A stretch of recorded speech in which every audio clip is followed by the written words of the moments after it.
तो प्रयागराज में डीईआईडी और एलटीजीआईसी अभ्यर्थियों का आंदोलन जो है, माफ कीजिएगा, वो तेज होता जा रहा है, चूंकि अभ्यर्थी शिक्षा निदेशालय पहुंचे हैं और डायरेक्टर को ज्ञापन सौंप रहे हैं।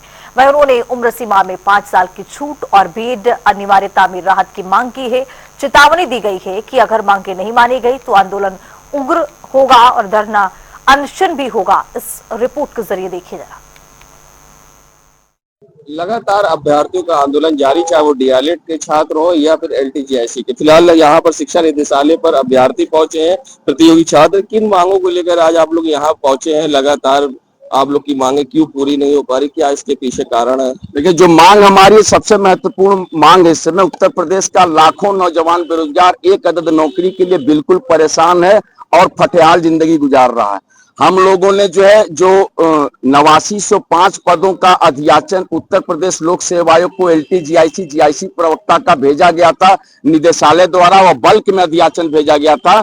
विषयवार आरक्षण का उल्लेख नहीं था, जिस वजह से लोक सेवा आयोग ने वह अध्याचन वापस भेज दिया है निदेशालय को कि विषयवार आरक्षण का उल्लेख करते हुए वह अध्याचन हमको भेजिए, लगभग 2 महीना पूर्व। लेकिन निदेशालय अभी तक वो अध्याचन भेज नहीं पाया लोक सेवा आयोग को, जिसकी वजह से एलटीजीआईसी के 7258 और जीआईसी प्रवक्ता के 1647 पदों का विज्ञापन लोक सेवा आयोग द्वारा जारी नहीं हो सका है।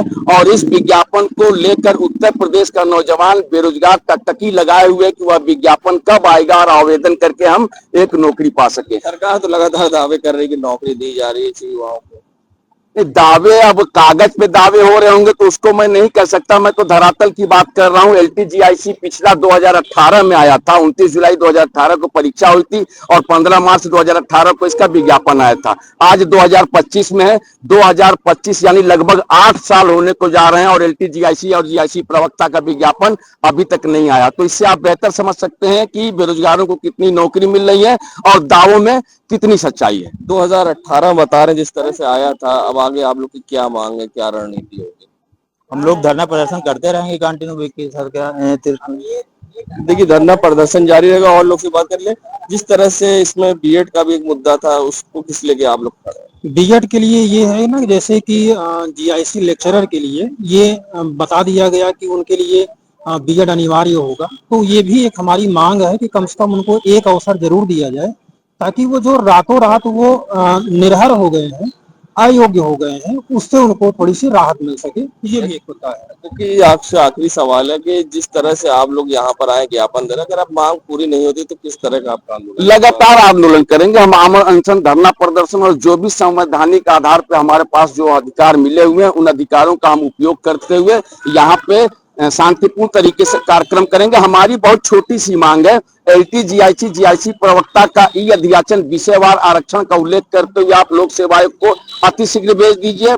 बीएड प्रवक्ता में जो जीआईसी प्रवक्ता में बीएड वालों को जो नहीं किए हुए बीएड, उनको एक अवसर दे दीजिए, क्योंकि अचानक से आपने नियमावली में चेंज किया है। 8 साल बाद आप विज्ञापन निकाल रहे हैं, इसलिए तमाम ऐसे अभ्यर्थी जो ओवर एज हो गए उनको कम से कम 5 वर्ष आयु सीमा में छूट दी जाए और 2018 की एलटीजीआईसी की तृतीय सूची निकाल दीजिए, क्योंकि सारे जो है उसमें तो जो रिक्तियां बची हुई हैं वो आपका वो नहीं हो पाया है, क्या बोलते हैं उसको, अवशेष शेषता सूची जो है उसको